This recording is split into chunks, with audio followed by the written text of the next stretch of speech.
উফ বাবা, এই সময় আবার কে কল করে দেখি তো। হ্যালো, হ্যাঁ বল। ম্যাডাম, আমি সর্বনাশ হয়ে গেছে ম্যাডাম, স্যার তো চলে আসছে। কি? তোর স্যার চলে এসেছে?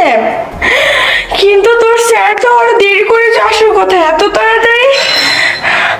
আচ্ছা আচ্ছা ঠিক আছে, আমি যা করার এক্ষুনি করতেছি। আচ্ছা রাখ তাহলে।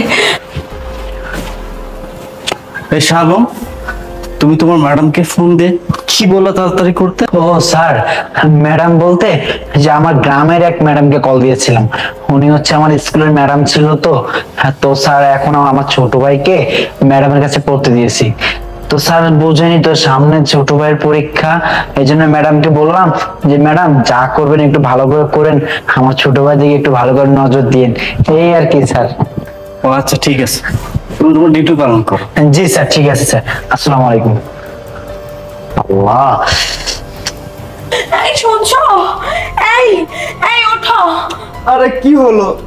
আরে আমার স্বামী চলে এসেছে। কি বলো, তোমার স্বামী এখন অফিসে থাকে? হ্যাঁ, আমার স্বামীর তো এই সময় অফিসে থাকার কথা, কিন্তু আমার স্বামী হঠাৎ করে চলে আসলো।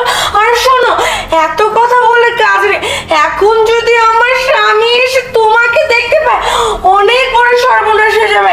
এই তুমি উঠো তো, তাড়াতাড়ি উঠো। এক কাজ করো তো, এখানে লুকো। না বাবা, এখানে লুকোনো তো আমার স্বামী তোমাকে দেখতেই পাবে। এক কাজ করো তো, নিচে নামো, নিচে নামো। কোথায় লুকাবে, কোথায় লুকবে? এই পর্দার নিচে লুকাও তো। দেখ বাবা, এখনো তো পা দেখা যাচ্ছে, এইখানেও চলবে না। খাটের নিচে লুকো, লুকো লুকো লুকো। দেখ এইখানেও ঢুকতে পারছো না, আমি কি করবো এখন? আজকে তো মনে হয় ধরায় পড়ে যাবো। হেই আইডিয়া, এক কাজ করো, এই ওয়ার্ড্রোবে পড়ে লুকাও তো। এই ওয়ার্ড্রোবে আমার স্বামী কখনো তোমাকে চেক করবে না, আর এখানে কিছু রাখিও না। আচ্ছা যান তাহলে লাগিয়ে দিয়ে। শোনো, একটু টেনশন করবে না, আর আমার স্বামী আবার বাইরে না যাওয়া পর্যন্ত একদম বের হবে না। আচ্ছা ঠিক আছে। জান, তোমাকে আমার এভাবে রেখে যেতে খুব খারাপ লাগতেছে, কিন্তু কিছু মনে করো না। আচ্ছা তুমি যাও। আর একদম ঘাবড়াবে না। আচ্ছা আচ্ছা দেখি, এবার এবার ঠিক আছে। এক কাজ করি, আগে বেডরুমটা ক্লিন করে তারপরে গিয়ে আমার স্বামীকে ডাকি, না হলে তো এরকম অবস্থা দেখলে বুঝে যাবে আমার সাথে কেউ শুয়েছিল। একটা কাজ করি,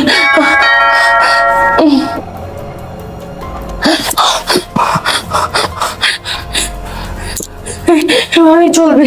চাই গিয়ে এবার দরজাটা খুলে।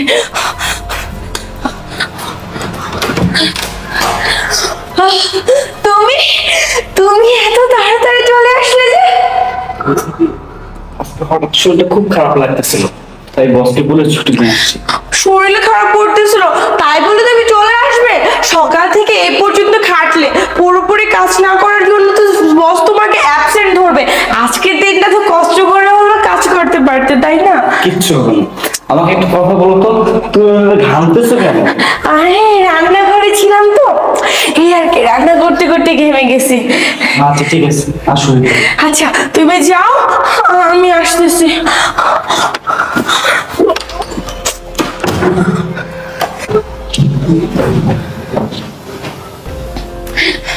কই দেখি, তোমার নাকি শরীর ভালো না? কই, তোমার তো শরীর পুরো ঠিক আছে, একটু তো শরীরে জ্বর নেই, শুধু শুধু কেন এসেছো কাজের থেকে? টেনশন করো না, আমি এখন সুস্থ আছি, অনেক ভালো আছি। শোনো, তোমাকে আমার কিছু বলার আছে। আমি এই কথাগুলো কয়েকদিন ধরে ভাবতেছি যে তোমাকে বলবো বলবো, বাট বলা হয়নি। তবে আজকে তোমাকে বলবো। জানো, আমার না এই বিবাহিত লাইফ আর ভালো লাগে না। মানে আমার কাছে মনে হয় আগের লাইফটা, মানে আনম্যারিড লাইফটা অনেক ভালো ছিল। আগের লাইফে আমি আড্ডা করতাম, বন্ধুদের সাথে মাস্তি করতাম, পার্টি করতাম, ঘুরতাম ফিরতাম। এখন না আর কিচ্ছু ভালো লাগে না, সবকিছুতে বোরিং হয়ে আসছে। শোনো, এক কাজ করি, তুমি এখন একটা প্রেম করো, আমি একটা প্রেম করি। কি? আমি বেঁচে থাকতে এটা কখনোই হতে দিব না। তুমি জানো একটা মেয়ে কখনো তার স্বামীর ভাগ আরেকজনকে দিতে পারে না। তুমি কি বলছো? এই তুমি আমাকে মারলে কেন? কেন মারলাম, কিসের জন্য মারলাম বুঝতে পারিস না, তাই না? কি বললি, স্বামীর ভাগ তুই দিতে পারবি না? তাহলে আমি তোর ভাগ কিভাবে? মুখে লিখে দিব, বল। আমি তো বলিনি আমার মা কাউকে দিতে। তুমি এসব উল্টোপাল্টা কথা কি বলতেছো আশরাফ? তোমার মাথাটা কি পুরো গেছে? উল্টাপাল্টা কথা বলতেছিস তাই না? বাসায় যে তুই নাগর নিয়ে আসছিস, বল কোথায় রেখেছিস? ওই আশরাফ, তুমি আমাকে মিছি মিছি সন্দেহ করতেছো। আমি বুঝতে পেরেছি কি আর নাটক করবি না, আমি আর তোর নাটক দেখতে চাই না। এই আশরাফ, আশরাফ দাঁড়াও, তুমি এসব কি করছো আশরাফ? এইখানে কোথা থেকে লোক আসবে? ওই তুমি একদম এরকম করো না। এই শোন, তোকে একটা কথা বলতেছি, তুই যদি আর একবার কথা বলিস তাহলে আমি কিন্তু ভুলে যেতে বাধ্য হব। তুই আমার স্ত্রী, আমি কিন্তু তোকে খুন করে ফেলবো। ভালোই ভালো বলতেছি, চুপ থাকবি।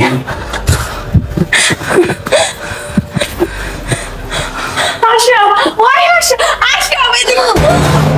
বের হ, বের হ, বল বল এটাকে। এই এই ছেলে, তুমি কে? আমার মনে হয় তুমি কাছে আসছে, কে মারো। বাস, মিথ্যা কথা ভালো করে বলতে জানিস না?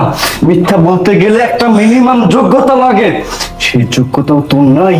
তুই কিভাবে পারলি, কিভাবে পারলি আমাকে ধোঁকা দিতে? আমার বিশ্বাসের সাথে খেললে কি ভেবেছিস তুই? দিনের পর দিন আমাকে ধোঁকা দিবি, আমার বিশ্বাসের সাথে খেলবি।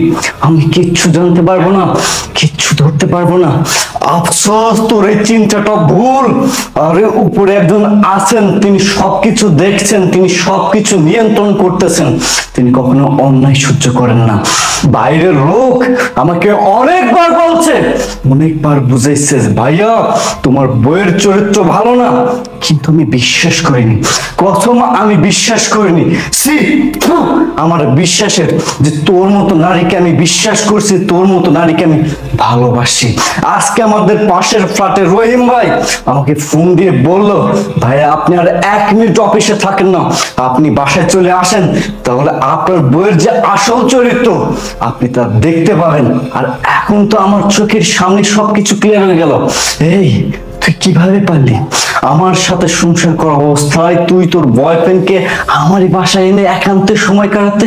কি লোভ ছিল তোর? কি এমন ক্ষতি করেছিল আমি তোর? এই তুই না চাইতে তো আমি তোকে টাকা পয়সা, গাড়ি বাড়ি, স্বর্ণ অলংকার কোনো কিছুতে কমতি রাখি নাই, কিন্তু তুমি কি করলা? তুমি আমার সাথে এত বড় বেইমানি করলা, এত বড় প্রতারণা করলা। কেন সোনালি? কি দোষ ছিল আমার? আমি কি ছেলের মতো দেখতে সুন্দর না? আমার কি টাকা নাই, পয়সা নাই? আমার তো সবই আছে। তুমি সেই দিনগুলোর কথা কিভাবে ভুলে গেলা? আমাকে তুমি বারবার বলতে, আশরাফুল আমি তোমাকে অনেক ভালোবাসি, অনেক ভালোবাসি, অনেক ভালোবাসি, তোমার থেকেও বেশি। আসলে তুমি ওকে কখনো ভালোই বাসো না। তুমি আমার সাথে বেইমানি করেছো, আমার সাথে প্রতারণা করেছো, তুমি আমার সাথে সংসারে নাটক করেছো। আমি তোমাকে ভালোবাসতাম, বিশ্বাস করতাম, কিন্তু আজকের এই ঘটনা দেখার পর কোনো স্বামী তার স্ত্রীকে বিশ্বাস করবে না, কোনো প্রেমিক তার প্রেমিকাকে বিশ্বাস করবে না। আর এই ছেলে, তোমার কথা আমি কি বলবো? তুমি কিভাবে পারলা একজন বিবাহিত মেয়ের সাথে সম্পর্ক করতে? তোমার কি একটু বিবেকে বাধে নাই? একটা বড় মনুষ্যত্ব বোধে বাধে নাই? আজকে যদি আমার স্ত্রীর জায়গায় তোমার স্ত্রী হতো, আমি যদি তোমার স্ত্রীর সাথে পরকীয়া করতাম, তাহলে তোমার মনের অবস্থা কি হতো একটাবার ভেবে দেখেছো কি? শুনবি, আমি তোমাকে ভালোবাসি, আমি তোমার জন্য সবকিছু করতে পারি, আমি তোমাকে বিশ্বাস করি, আমি তোমার জন্য কষ্ট সহ্য করব, কিন্তু তোমার জন্য কাঁদবো না। কেন কাঁদবো না জানো? কারণ তুমি একজন ধোঁকাবাজ, তুমি একজন বেঈমান, তুমি একজন প্রতারক। না না, তোমার মতো প্রতারকের সাথে আর যা হোক কখনো সংসার করা যায় না, কারণ তুমি আমাকে পিছন থেকে ছুরি মেরেছো। তুমি এখন তোমার বয়ফ্রেন্ডকে নিয়ে আমার চোখের সামনে থেকে সরে যাও, যাও বলছি। আশরাফ, তুমি আমাকে মাফ করে দাও, আমি কখনো এরকম ভুল করবো না, এবারের মতো মাফ করে দাও জান আমার। বাস, মানুষের বিশ্বাস না অতি ঠুনকো, কিন্তু সে বিশ্বাস যদি একটাবার ভেঙে যায় না, তাকে কখনো জোড়া লাগানো যায় না। বিশ্বাস হচ্ছে কাঁচের গ্লাসের মতো, সেটা যদি একবার ভেঙে যায় না, কখনো জোড়া লাগানো যায় না। যাও যাও বলছি, যাও যাও যাও যাও বলছি।